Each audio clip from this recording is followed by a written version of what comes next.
शिवगिरी राज्य में राजा विक्रमादित्य का राज्यपाट चलता था।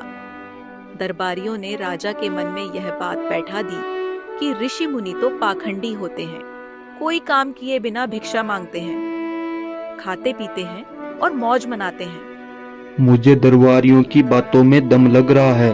सारे ऋषि मुनि पाखंडी होते हैं और वो बिना मेहनत करे लोगों से आराम का खाते हैं। राजा ने पूरे राज्य में डुगडुगी पिटवा दी कि जो सच्चा ऋषि मुनि हो केवल वही उनके राज्य में रह सकता है।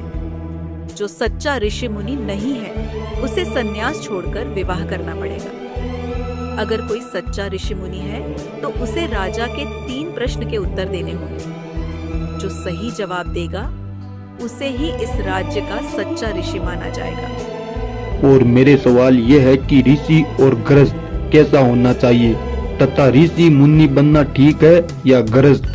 राज दरबार में अनेक ऋषि मुनि आए, लेकिन किसी ने राजा के प्रश्नों का सही उत्तर नहीं दिया। राजा ने उनको गृहस्थ बना दिया।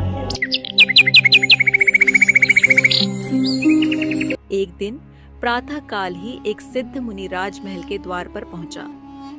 द्वारपाल उसे राजा के पास ले गया। राजा ने उसके आगे भी अपने सवाल बखान किए। हे राजन, इन सवालों के जवाब मैं आपको 1 महीने बाद दूंगा। राजा ने मुनि की बात मान ली।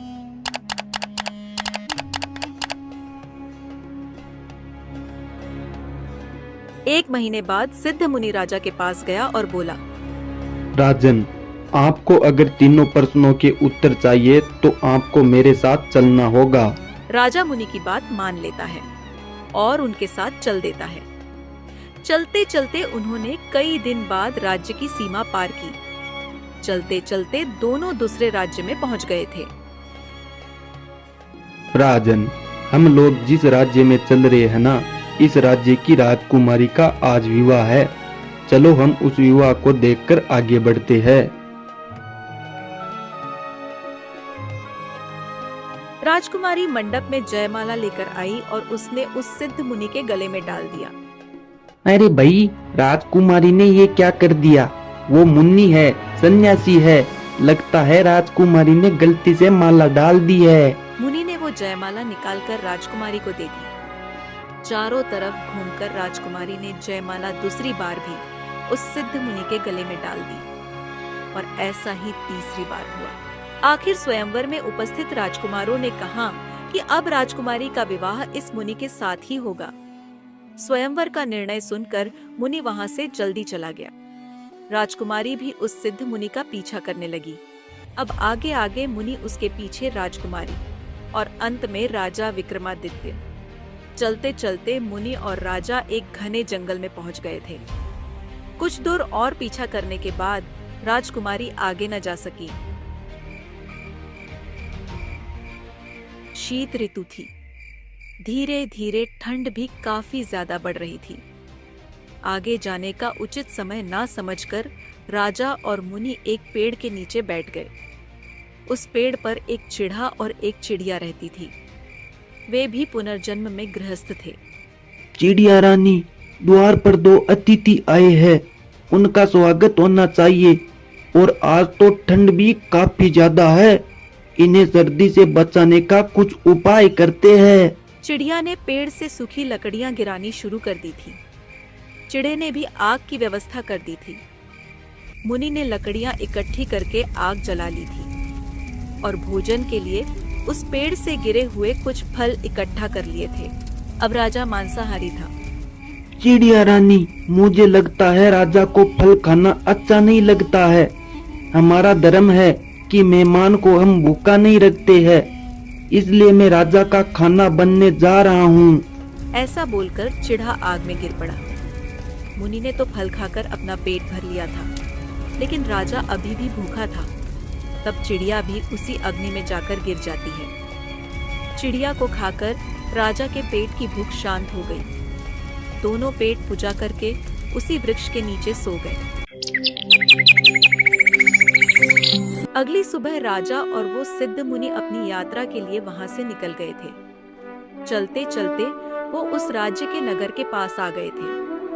तभी उन्हें रास्ते में उस राज्य का राजा अजीत सिंह मिल जाता है, जो जंगल में शिकार करके वापस अपने महल लौट रहा था। विक्रमादित्य और अजीत सिंह एक दूसरे के नजदीकी मित्र थे। अरे मित्र, आज तुम हमारे राज्य में, अगर कोई काम था तो मुझे बुला लिया होता।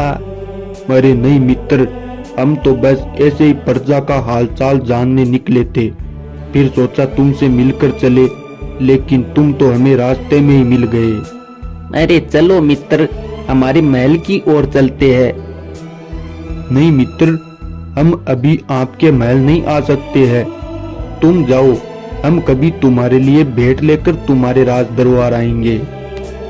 ऐसा सुनकर राजा अजीत सिंह अपने महल की ओर निकल जाता है।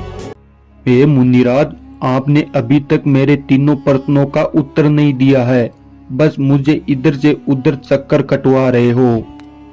राजन, आप पहले प्रश्न के उत्तर ढूंढ चुके हो। मैं समझा नहीं महामुनि, आप कहना क्या चाहते हो? हे मूर्ख राजा, मेरे बर्ताव को देखकर तुम्हें नहीं लगा कि एक ऋषि मुनि कैसा होना चाहिए?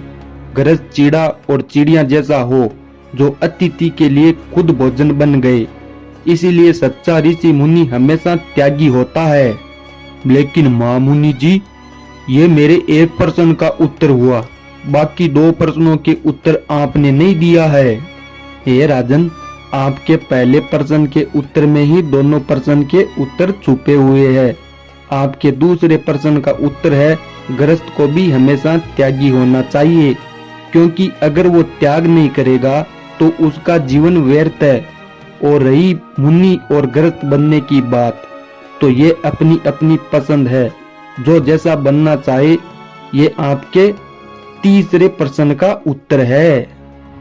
महामुनि जी, मेरे तीनों सवालों का उत्तर मुझे बखूबी मिल गया है, आप मेरे साथ राजमहल प्रस्थान करें। ऐसा बोलकर राजा विक्रमादित्य और मुनि महल की ओर निकल जाते हैं।